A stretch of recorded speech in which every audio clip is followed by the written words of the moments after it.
दोस्तों जब कभी भी हम किसी एग्जाम के लिए प्रिपरेशन करते हैं तो बीच बीच में कुछ डाउट्स हमारे दिल में आते रहते हैं। और उन्हीं में से कुछ आते हैं कि सर अगर मेरा सिलेक्शन हो जाता है तो मेरी पोस्टिंग कहाँ होगी, वहाँ से ट्रांसफ़र कितने टाइम के अंदर हो जाता है, अगर मैं और आगे प्रमोशंस की बात कर लूँ तो मैं और किस तरह से आगे बढ़ सकता हूँ, कितने समय में कितने ईयर्स में आगे प्रमोशन होता है। तो दोस्तों आज बात करेंगे ग्रेड बी के लिए। और आरबीआई ग्रेड बी में जितने भी इस तरह के डाउट्स आप लेके वो सारे के सारे क्लियर हो जाएंगे इस वीडियो के बाद में। तो बिना किसी देरी के आइए जरा शुरुआत करते हैं। The very first thing is that दोस्तों, अगर आप चैनल पर नए हो तो चैनल को सब्सक्राइब जरूर कर लीजिएगा, बेल आइकन पर जरूर क्लिक कर लें ताकि जो भी कोई अपकमिंग क्लासेस हो वीडियोस हो उनके नोटिफिकेशन आपको मिलते रहेंगे। और किसी भी एग्जाम के लिए अगर प्रिपरेशन कर रहे हैं तो आपके मोबाइल फोन में अड्डा 24/7 का जो एप्लीकेशन है दोस्तों वो होना चाहिए, क्योंकि उस एप्लीकेशन पर काफ़ी सारा फ्री कंटेंट मिलता है आपके प्रिपरेशन के लिए। आइए जरा सेशन की शुरुआत करते हैं। The very first thing is that आज का सेशन का एजेंडा एकदम क्लियर होना चाहिए कि आरबीआई ग्रेड बी की पोस्टिंग्स, ट्रांसफर और प्रमोशन को लेकर हम लोग बात करने वाले हैं आज। और दोस्तों कभी भी जब आप लोग किसी जॉब को ज्वाइन कर लेते हो तो हमेशा आगे बढ़ने के बारे में सोचते रहना चाहिए, कंफर्ट जोन में बिल्कुल नहीं जाना आप लोगों को, राइट। सो देखिए, अगर करियर की बात कर लें, क्या आप लोग मतलब किस तरह से आपका करियर ग्रोथ आगे बढ़ने वाला है अगर ग्रेड बी के तौर पर आप ज्वाइन करते हो दोस्तों, आगे कितनी कितनी पोस्टें हैं। सो देखिएगा, सबसे पहली बात करें कि जैसे आप लोग जब ग्रेड बी के तौर पर ज्वाइन करोगे, ग्रेड बी मैनेजर लेवल पर आप ज्वाइन करोगे और वहां से आगे बढ़ने का सफर जो है, assistant general manager, deputy general manager, chief general manager, principal chief general manager, executive director, deputy governor और गवर्नर, ये पूरी जर्नी है आप लोगों की, राइट। अब देखो होता क्या है ना दोस्तों, कि अगर हम इस जर्नी को इस तरह से देखें तो जैसे आप लोग ग्रेड बी के तौर पर आपने ग्रेड बी का एग्जामिनेशन क्रैक किया और आरबीआई ग्रेड बी मैनेजर के तौर पर आप ज्वाइन करोगे, है ना। तो ग्रेड बी की पोस्ट पर आप ज्वाइन करोगे दोस्त, किस भी ग्रेड बी की पोस्ट पर ज्वाइन करोगे। अब ग्रेड बी की पोस्ट पर आप जब ज्वाइन करते हो तो ग्रेड बी से ग्रेड सी, ग्रेड बी से ग्रेड सी जो कि असिस्टेंट जनरल मैनेजर की पोस्ट है, यहां से यहां तक जाने में लोगों को 7 से 8 साल का टाइम ड्यूरेशन लगता है। कितना? 7 से 8 साल का टाइम ड्यूरेशन लगता है। और ये प्रमोशन जो है आपकी परफॉर्मेंस को देखते हुए ऑटोमेटिकली प्रमोशन आपका हो जाता है यहाँ से, राइट। ठीक है। उसके बाद में दोस्तों ग्रेड सी से अगर ग्रेड डी पर जाएंगे आप लोग, तो ग्रेड सी से जब आप ग्रेड डी पर जाएंगे, जो ग्रेड डी है बेसिकली, जब इस पर जाएंगे मेनली, जो कि डेप्यूटी जनरल मैनेजर की पोस्ट होती है, तो डेप्यूटी जनरल मैनेजर की जो पोस्ट है दोस्तों, तो यहाँ से यहाँ तक का जो प्रमोशन होता है 5 से 6 साल के अंदर होता है ना। और यहाँ पर आपको इंटरव्यू फेस करना पड़ता है, उसके बाद में आपका प्रमोशन जो है 5 to 6 ईयर्स के बाद में ग्रेड डी पर हो जाता है मेनली। और उसके आगे अगर देखा जाए तो दोस्तों ये सीक्वेंस इसी तरह का रहता है फिर, कि ग्रेड डी से अगर आप जाएंगे, बी थे सी आए, सी से डी, डी से कौन से गए ई, और ई से दोस्तों आप लोग जाते हैं एफ वाली पोस्ट पे, है ना। तो ये सारे का सारे जो प्रमोशन है 5 to 6 ईयर्स का प्रमोशन रहता है, ये 5 to 6 ईयर्स का टाइम ड्यूरेशन रहता है, ये भी आपका ऑटोमेटिकली प्रमोशन हो जाता है। इधर आपको इंटरव्यू फेस करना पड़ता है, ठीक है। तो इस तरह से आप लोग जा सकते हैं। लेकिन क्या हम लोग गवर्नर तक जा सकते हैं? तो दोस्तों बहुत ज्यादा मुश्किल होता है वो, क्योंकि देखिए मैक्सिमम लोग जो है चीफ जनरल मैनेजर की पोस्ट तक पहुंच पाते हैं, ग्रेड एफ तक पहुंच पाते हैं। क्योंकि आप खुद सोचिए, जैसे मान लीजिए अगर आप लोगों ने कितनी 24 की ईयर में एज में ज्वाइन कर लिया, 24 की ईयर 24 ईयर की एज में ज्वाइन कर लिया, मान लीजिए अगर आप लोगों ने, तो इसमें फिर क्या होगा कि 8 साल तो आप लोग ग्रेड सी तक आने में लगा दीजिए, 8 साल तो आपके इधर ही हो गए, है ना। फिर अगर 5 से 6 और 5 से 6 मान ले तो 6 3 मान लो 18 मान लेते हैं अपन इसको राउंड फिगर में, कि 18 साल हमारे पास इधर हो जाएंगे बेसिकली, ठीक है ना। अब जब इनको जोड़ते हो आप लोग तो मोटा मोटा देख लीजिए कितना क्या बन रहा है आपके पास में। सर अगर आप दो इसको निकाल कर दे दोगे तो ये 20 हो जाएगा, और अगर मैं 6 इसको निकाल 30 हो जाएगा, मतलब 50 साल की उम्र में, तो 50 ईयर्स की एज में दोस्तों आप लोग चीफ जनरल मैनेजर की पोस्ट पर जाएंगे, अगर आप 24 ईयर की एज में ज्वाइन कर लेते हैं तो, है ना। अगर 24 ईयर की एज में अगर आप ग्रेड बी ऑफिसर बन जाएंगे तो 50 ईयर्स की एज तक आप लोग चीफ जनरल मैनेजर की पोस्ट पर चले जाओगे। और फिर उससे आगे जाने के लिए फिर वहीं सोच लीजिए कि हमें और जल्दी ज्वाइन करना पड़ेगा। और जो 30s में है, तो 30s में जो लोग ज्वाइन करेंगे तो उनके लिए तो यहाँ तक जाना भी थोड़ा मुश्किल हो जाएगा, है ना। तो हर साल को अपने को एकदम ऐसे लेना है कि यार इस साल मुझे किसी भी तरह से प्रिपरेशन में करके निकाल देना है। आप ये मत सोचिए कि अभी तो टाइम है अपने पास, टाइम बिल्कुल नहीं दोस्तों। ठीक है, क्लियर है। तो ये बात क्लियर है। तो इस तरह से आपके प्रमोशंस मेनली होते रहते हैं इसमें, ठीक है। अब नो डाउट कि आपके प्रमोशंस के लिए आपके पास काफ़ी सारे ऑप्शंस हैं, मतलब आगे जाने के लिए रास्ते काफ़ी सारे हैं, और भी अदर बेनिफिट्स भी हैं इसके अंदर। जब करियर को लेकर अगर बात करेंगे आप लोग, यहाँ पर अभी हम प्रमोशंस की बात करें, करियर को लेकर भी अगर बात करेंगे दोस्तों, तो ग्रेड बी के अंदर काफ़ी सारी करियर अपॉर्चुनिटीज़ भी आपको मिलती है ना। उसके रिलेटेड हम ऑलरेडी वीडियो बना चुके हैं, क्योंकि इसके अंदर आपको ग्रेड बी अपने ऑफिसर्स को मतलब स्कॉलरशिप भी प्रोवाइड करता है फर्दर एजुकेशन के लिए। कई सारी प्राइवेट ऑर्गेनाइजेशन है वो भी ग्रेड बी ऑफिसर्स को अप्रोच करती है, मतलब बहुत सारे फायदे हैं इसके अंदर, राइट। ठीक है, चलिए तो अभी हम इतना ही देखते हैं इसमें। अब इसके बाद में दोस्तों अगर हम बात कर ले अगले वाला पार्ट, पोस्टिंग को लेकर, है ना। कई सारे दोस्त लोग, कई सारे बच्चे पोस्टिंग को लेकर काफ़ी ज़्यादा चिंतित रहते हैं। काफ़ी सारे बच्चों का रहता है कि सर मुझे मेरा होम पोस्ट मिल जाना, होम स्टेट मिल जाएगा कि होम पोस्टिंग मेरी हो जाएगी क्या।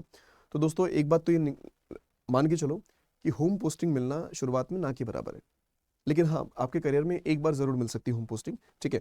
लेकिन आपकी पोस्टिंग जो है, जॉब पोस्टिंग कहाँ कहाँ होती है मेनली आप वो देखो, क्योंकि ग्रेड बी की जॉब है, बढ़िया जगह पोस्टिंग होती है आपको। जब तक आप लोग बैचलर हो, है ना, तब तक तो आपको इसके बारे में बिल्कुल नहीं सोचना पोस्टिंग को लेकर। तो कहीं पर भी जाओ, आराम से लाइफ को एंजॉय करो, एक्सप्लोर करो चीज़ों को। जितना ज़्यादा शहर, जितनी ज़्यादा सिटीज़ आप एक्सप्लोर करोगे, उतना ज़्यादा आप लोग सीखते हो, है ना।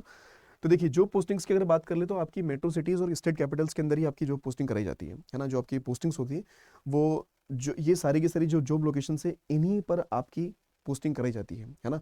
मतलब इंडिया में कहीं पर भी आपकी पोस्टिंग कराई जाएगी, लेकिन सारे के सारे मेट्रो सिटीज़ होंगे, सारे के सारे स्टेट कैपिटल्स होंगे, और हर जगह के अलाउंसेस पर्क्स बेस्ट है ना। आरबीआई अपने एम्प्लॉय का पूरी तरह से ध्यान रखता है। अब दोस्तों जॉब लोकेशंस में आप एक बार ध्यान रखिए कि मेट्रो सिटीज़ और स्टेट कैपिटल्स में तो होगी, मुंबई में भी आपको अपने पूरे करियर में एक बार तो काम करने का मौका मिलेगा ही मिलेगा। और हो सकता है कि काफ़ी सारे लोगों को इनिशियल फेज में ही अपने को मुंबई आपको मिल जाएगा, है ना।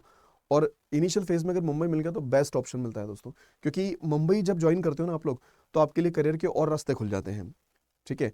आपने कई बार देखा होगा कि जो लोग वर्क फ्रॉम होम करते हैं और जो लोग ऑफिस करते हैं, ऑफिस से काम करते हैं, तो ऑफिस से काम करने में और वर्क फ्रॉम होम में काम करने में, दोनों में बहुत ज़्यादा डिफरेंस क्रिएट हो जाता है।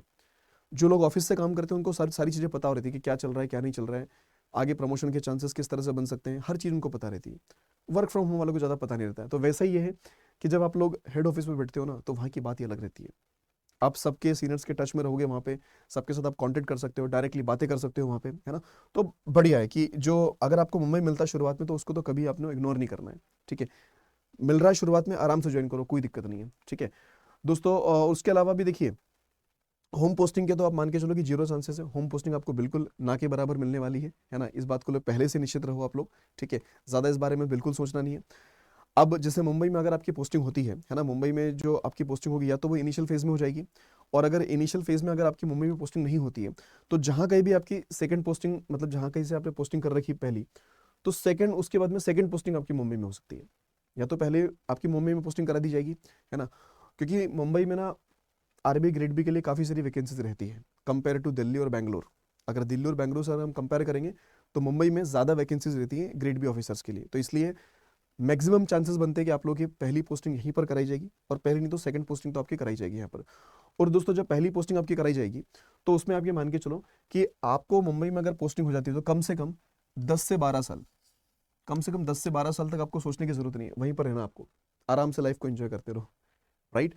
और 10 से 12 साल तक अगर वहां रहोगे, तो उसके बाद ही आपके दूसरी जगह ट्रांसफर किए जाएंगे, है ना। लेकिन अगर आप किसी और जगह पर हो, है ना, अगर मुंबई के अलावा किसी और जगह पर आपकी पोस्टिंग अगर है, तो मान के चलो कि 5 to 6 ईयर्स के अंदर आपके जो है ट्रांसफर्स मेनली कर दिए जाते हैं, 5 to 6 ईयर्स के अंदर, है ना। और 5 to 6 ईयर्स में देखो, ट्रांसफर्स अगर आप बैचलर हो, किसी तरह की कोई दिक्कत नहीं, तो तब तो कोई प्रॉब्लम है ही नहीं। लेकिन अगर कोई लोग इस तरह के जो फैमिली वाले हैं, जिनके बच्चे हो चुके हैं, और जिन बच्चों की स्कूलिंग वगैरह उनकी चल रही, तो वो थोड़ा सा डिस्टर्बेंस जरूर होता है लाइफ थोड़ी, कि बच्चों की स्कूलिंग को लेकर या फिर लोकेलिटी को लेकर वो चीज़ें थोड़ी सी डिस्टर्ब होती है। बट उसमें भी आपको टेंशन लेने की ज़रूरत नहीं है। आरबीआई पूरी तरह से आपको जो अलाउंसेस होते हैं वो प्रॉपर प्रोवाइड करता है, ट्रांसफर अलाउंस, हर चीज़, है ना, ताकि आप नई सिटी में भी जाके भी पूरी तरह से आराम से स्टेबल हो जाओ वहाँ पर, ठीक है। तो ये चीज़ रहती है। लेकिन हाँ, कुछ कुछ स्ट्रीम्स केसेस होते हैं, है ना, तो उसमें आप लोग की जो ट्रांसफर से वो कुछ टाइम के लिए होल्ड भी किए जा सकते हैं, है ना। एकदम हार्ड एंड फास्ट रूल नहीं होता है। अगर उनको ट्रांसफ़र करना है, तब तो वो कर ही देंगे किसी भी हालत में।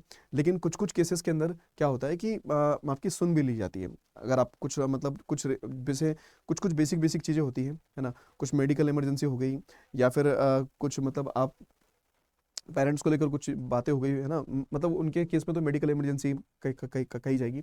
स्पाउस का केस अगर हो गया, तो उस केस में आपका कंसिडरेशन किया, मतलब कंसिडर किया जाता है आपका जो ट्रांसफ़र है ना। अदरवाइज आपका ट्रांसफ़र 5 to 6 ईयर्स में अदर सिटीज़ से हो जाता है, और मुंबई में है तो 10 से 12 साल के अंदर, ठीक है।